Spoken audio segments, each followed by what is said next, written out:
बहुत बहुत स्वागत है आपका। आप देख रहे हैं विजनरी और मैं आपके साथ स्वाति पांडे। देश में राजनीतिक उथल पुथल बड़े जोरों से है। महाराष्ट्र से लेकर बिहार तक हर कहीं राजनीतिक सरगर्मियां हमें देखने को मिल रही है, लेकिन एक राज्य जहां सबसे ज्यादा किसी की नजर है तो वो है महाराष्ट्र। और वो भी क्यों ना, महाराष्ट्र में कुछ दिनों से महाराष्ट्र बड़ी सुर्खियां बटोर रहा है। महाराष्ट्र में कुछ दिनों से जैसी चीजें पलट रही हैं, बदल रही हैं, आम जनता के ये समझ से परे है। आपको बता दें कि आज महाराष्ट्र विधानसभा का स्पीकर राहुल नार्वेकर को चुना गया, जो कि एकनाथ शिंदे के गुट की ओर से उम्मीदवार थे। तो इन सारी चीज़ों को हम राजनीतिक ढंग से समझने की और आपको समझाने की कोशिश करेंगे, जिसके लिए हमारे साथ एक्सपर्ट जुड़े हैं। तो चलिए सबसे पहले हम उनका आपसे परिचय करवा देते हैं। जो एक्सपर्ट हमारे साथ जुड़े हैं उनका नाम सुनील पांडे जी है, जो कि एक वरिष्ठ पत्रकार है। सर, बहुत स्वागत है आपका हमारे चैनल पे।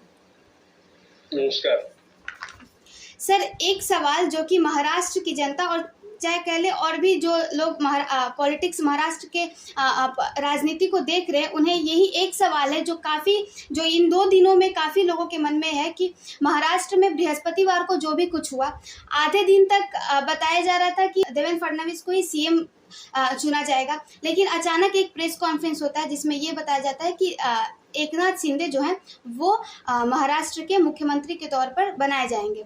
तो इस चीज़ से ऐसे भी समझ लगाया जा रहा है कि ये क्या भाजपा का 2024 के लिए भाजपा ने मास्टर स्ट्रोक के जैसे फेंका है, या ऐसा हम समझे कि एकनाथ शिंदे को बस एक मुखौटा के रूप से रखा जाएगा और जो पीछे जो मेन गेम है वो देवेंद्र फडणवीस और भाजपा खेलेगी। आप इन चीज़ों को कैसे देख रहे हैं?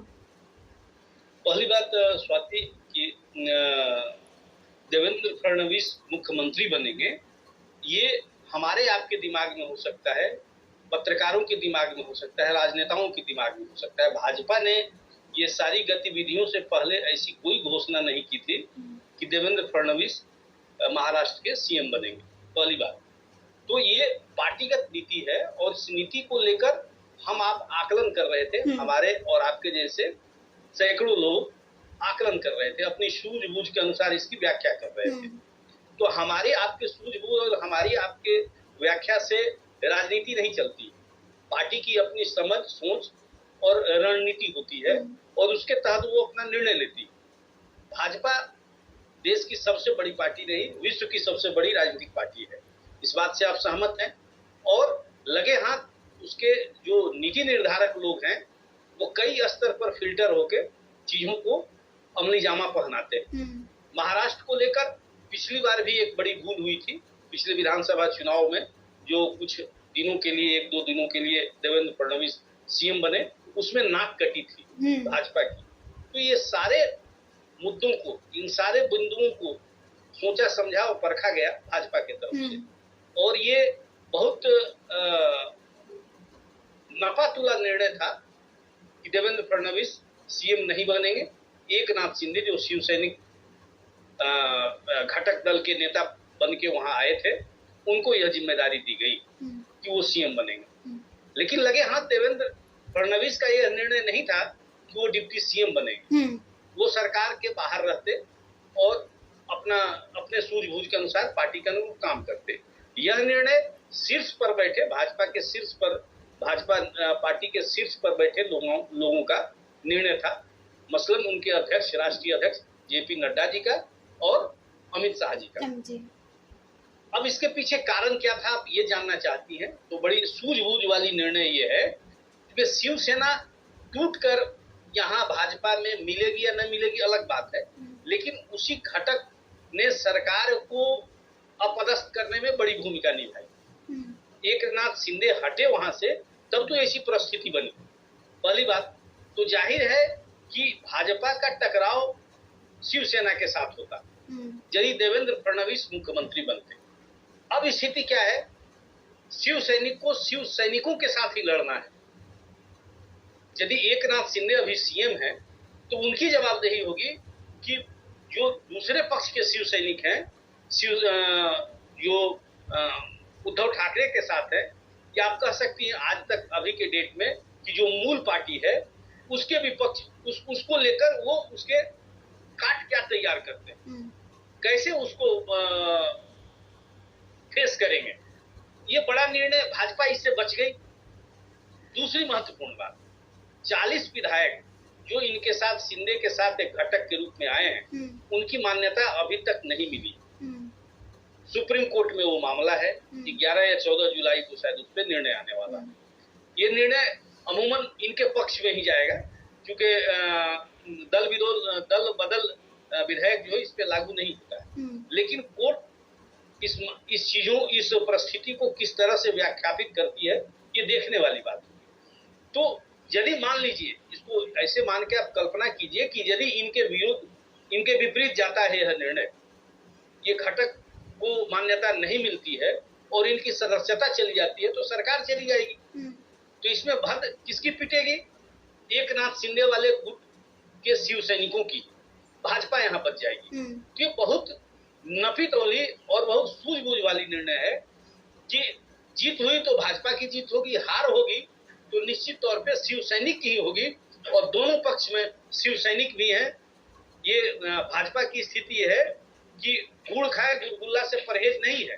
ये गुड़ भी खाएगी और गुलगुला भी खाएगी, दोनों में मौज ही मौज है। भाजपा इस तरह से बड़ी नफी-तुली रणनीति के तहत ये निर्णय लिया है। सर, आपने जैसे कहा कि जो देवेंद्र फडणवीस ने कहा था कि हम, प्रेस कॉन्फ्रेंस जब हुआ तो उन्होंने बताया कि मैं सरकार में नहीं रहूंगा, मैं सरकार से बाहर होकर के सपोर्ट करूंगा और जो भी चीज़ें हैं वो करूंगा। लेकिन कुछ देर के बाद जेपी नड्डा आकर के कहते हैं कि नहीं, हम चाहते हैं कि डिप्टी सीएम के तौर पर देवेंद्र फडणवीस बनाया जाए। फिर तुरंत ट्वीट आता है अमित शाह का कि हमने देवेंद्र फडणवीस को डिप्टी सीएम बनाया। तो जो भी फैसला भाजपा लेती है वो क्या बहुत ही हड़बड़ी में नहीं जनता के सामने रख देती है? सिस्टमेटिकली, यानी कि सारी चीजें पहले हम अपने में डिसाइड कर ले, फिर जनता के सामने रखें। बाकी मैंने आपको कहा कि हमारी आपकी समझ की उपज थी कि देवेंद्र फडणवीस मुख्यमंत्री बने। भाजपा ने कभी नहीं कहा आधिकारिक रूप से, इन घटनाओं के पहले या बाद में उसने कभी नहीं कहा था कि देवेंद्र फडणवीस बनेंगे। हाँ, लेकिन ये सारे गणित और सारे घटनाक्रम के पीछे यदि कोई व्यक्ति था सिंगल, तो वो देवेंद्र फडणवीस थे। तो ये अपेक्षा की जा रही थी, ये आम लोगों की खबरों के पीछे की खबर को भी पकड़ना पड़ेगा। और उसी का नतीजा है कि देवेंद्र फडणवीस को किनारे किया गया। इसमें कई कारण। देवेंद्र फडणवीस ब्राह्मण जाति से आते हैं, ठीक है। जातीय राजनीति से कोई इनकार नहीं कर सकता है। बिहार और उत्तर प्रदेश बदनाम भले हो, लेकिन जाति निर्णय जो है, जातिगत भूमिका जो है पूरे देश में लागू है। ये सब जगह 19-20 आप कहेंगी, सब जगह लागू है, इसलिए इसे इनकार नहीं किया जा सकता। मैं उस मुद्दे पे आ रहा हूँ कि देवेंद्र फडणवीस ब्राह्मण है, चित्पावन ब्राह्मण है, और ब्राह्मणों की संख्या 3% है पूरे महाराष्ट्र। सबसे ज्यादा संख्या मराठाओं की है, 30%। तो ये लड़ाई जो 3 वर्सेस 30% का था। अब शिंदे यदि मुख्यमंत्री बनते हैं तो मराठा का प्रतिनिधित्व करते हैं। कल चुनाव यदि होगी, चुनाव में यदि भाजपा जाती है, शिवसेना जाती है, तो ये कहीं नहीं उनके तोहमत लगेगा कि मराठा चिट किए गए, धोखे में रखे गए। आप याद कीजिए, जब देवेंद्र फडणवीस मुख्यमंत्री थे उस समय मराठाओं ने अपने आरक्षण के लिए लंबी लड़ाई लड़ी थी और उस समय बैकफुट पे सरकार को आना पड़ा था। ठीक है, कोर्ट के हस्तक्षेप के बाद वो चीजें निराकृत हो पाई, वो उसको सॉल्यूशन दिया गया। लेकिन इस बात से इनकार आप नहीं कर सकते हैं कि मराठा वहां की सबसे बड़ी ताकत है और लोहे को लोहे से काटा जा सकता है। मराठाओं को भी संतुष्ट करना था, शिव सैनिकों को संतुष्ट करना था। तो एक बड़ी सोची समझी रणनीति के तहत उनको ये मुख्यमंत्री का पद दिया गया और देवेंद्र फडणवीस उप मुख्यमंत्री बन गए। दूसरा बहुत दिलचस्प बात है, ये अधिकांश पत्रकारीय जगत में इस बात की चर्चा नहीं है, एकनाथ शिंदे और देवेंद्र फडणवीस बहुत ही घनिष्ठ मित्र हैं। 2019 के चुनाव से पहले यदि शिवसेना और भाजपा में गठबंधन नहीं होता तो आपको मैं एक बड़ी बात बता रहा हूं, एकनाथ शिंदे भाजपा के कैंडिडेट होते थाने विधानसभा से। लेकिन दोनों पार्टी मिलकर चुनाव लड़ी थी, चुनाव पूर्व गठबंधन था और सरकार नहीं बनने के बाद एकनाथ शिंदे शिव सैनिक होने के बावजूद वो भाजपा की तरफ से वहां वकालत कर रहे थे। क्योंकि हार्डकोर हिंदुत्व की जब आप बात करेंगे तो देश में सबसे बड़ी यदि कोई पार्टी है जो हार्डकोर हिंदुत्व की बात करती है वो शिव सैनिक है। लेकिन आप लगातार देख रही थी कि कांग्रेस और एनसीपी के दबाव में आकर वो गैर हिंदू हित की बात अधिकांश होने लगा। वो संतों की हत्या हो या कई ऐसी घटनाएं घटी उसी प्रदेश में, उसी प्रदेश के गृह मंत्री जेल में हैं, उसी प्रदेश के एक और मंत्री जेल में हैं, दो मंत्री। तो भ्रष्टाचार भी चला और एकनाथ शिंदे लगातार इस बात की मुखालफत करते रहे, पार्टी में रहते हुए भी, सरकार में रहते हुए। लेकिन ये दिलचस्प है जानना कि एकनाथ शिंदे का रास्ता अलग था उस पार्टी में और सरकार में शामिल होने के बावजूद। यही कारण था कि विधानसभा में पार्टी के अध्यक्ष पद, संसदीय दल का जो नेता होता है, एकनाथ शिंदे थे, जिसको शिवसेना पार्टी ने उस पद से हटा दिया था। तो ये सारी बातें, नाराजगी एक चरम सीमा को लांघ रहा था। उद्धव ठाकरे व्यवहारिक रूप से सीएम नहीं थे, ये आपको मानना पड़ेगा, क्योंकि सारा कमान वहां शरद पवार जी चला रहे थे बैकड्रॉप में। और चरित्र वाइज और एक मिजाज जो होता है, वो उद्धव ठाकरे का मिजाज राजनेताओं वाली नहीं है। आप याद कीजिए, जब बाला साहब ठाकरे की मृत्यु हुई थी, तो राज ठाकरे जो उनका भतीजा है, उससे इनका टकराव हुआ था। और मूल रूप से राज ठाकरे का वो मिजाज था जो बाला साहब का मिजाज था। लेकिन अंततः बेटे को ही वो कुर्सी मिली और नतीजा सामने आया।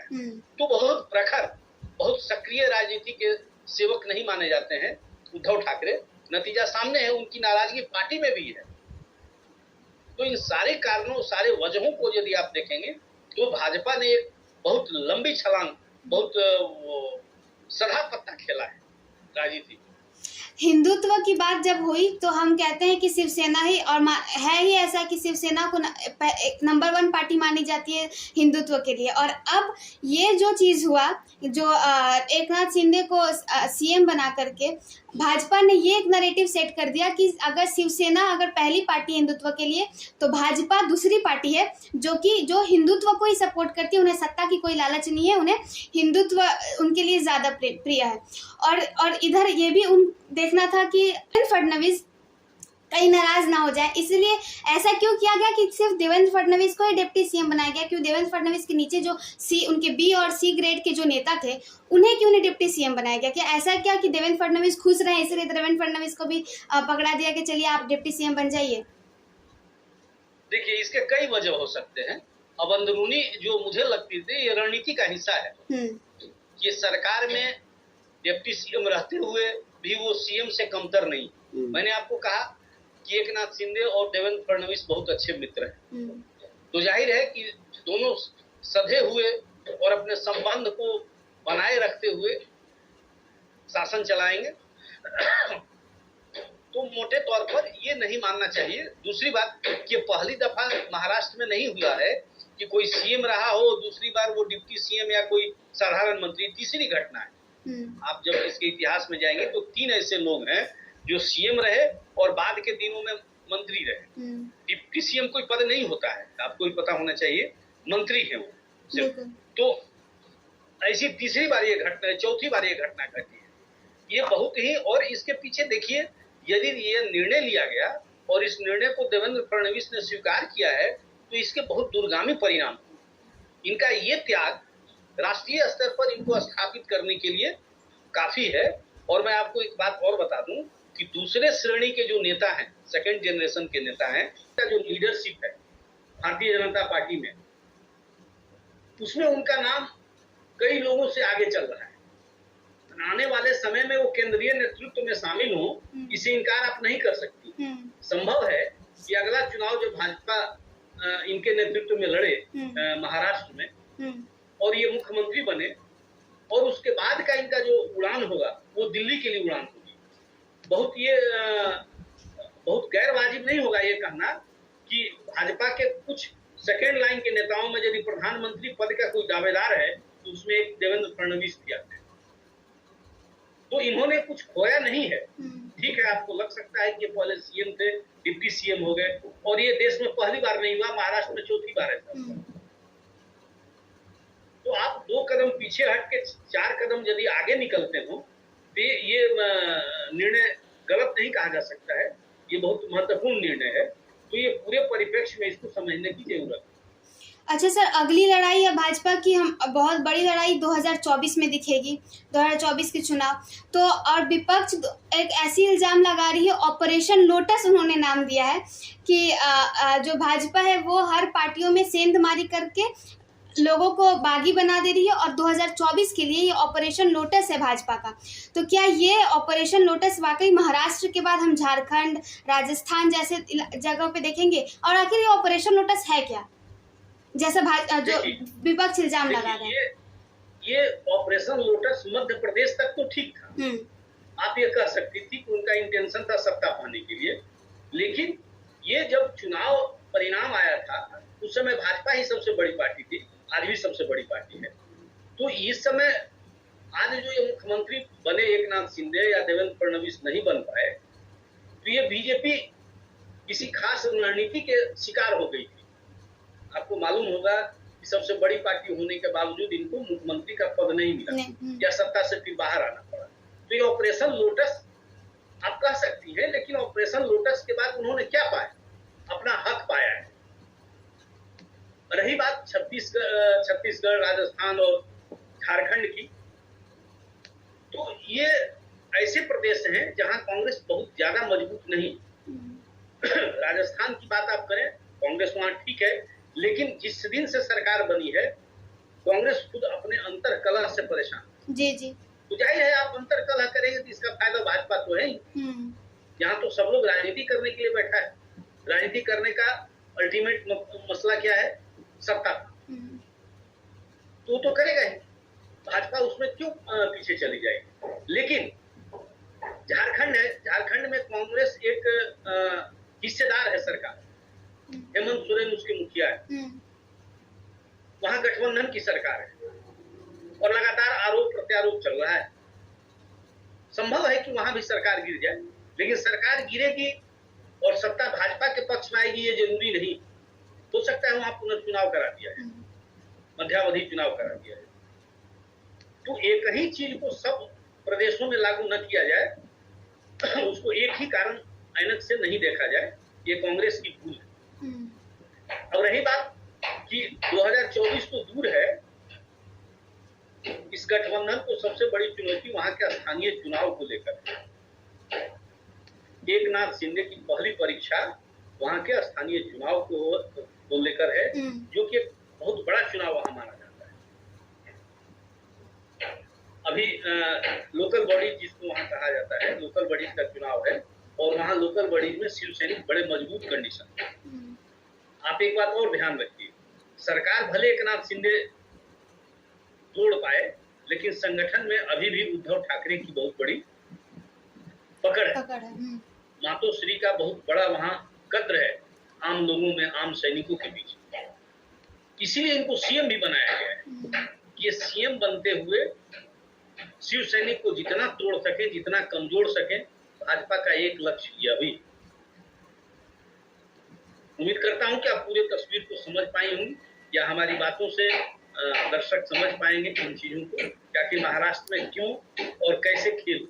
जी सर, आपकी बातों से हमने समझा, और अब आशा है, उम्मीद है कि जो दर्शक देखेंगे उन्हें भी समझ आया होगा कि हमारे और आपके समझने से नहीं है, जो पार्टी का जो निर्णय है वो पार्टी अपनी लेगी, और पार्टी के निर्णय जो होगा वो हम और आप नहीं समझ सकते हैं। तो उम्मीद है कि आपको हमारा वीडियो बहुत पसंद आया हो, और सर आपका बहुत बहुत धन्यवाद कि आपने अपना वक्त दिया हमें। बहुत बहुत शुक्रिया सर। उम्मीद है कि आपको वीडियो बहुत पसंद आया। अगर वीडियो पसंद आया तो वीडियो को लाइक और शेयर जरूर करिए, और हमारे चैनल को सब्सक्राइब कर दीजिए अगर अभी तक आपने सब्सक्राइब नहीं किया है तो। धन्यवाद।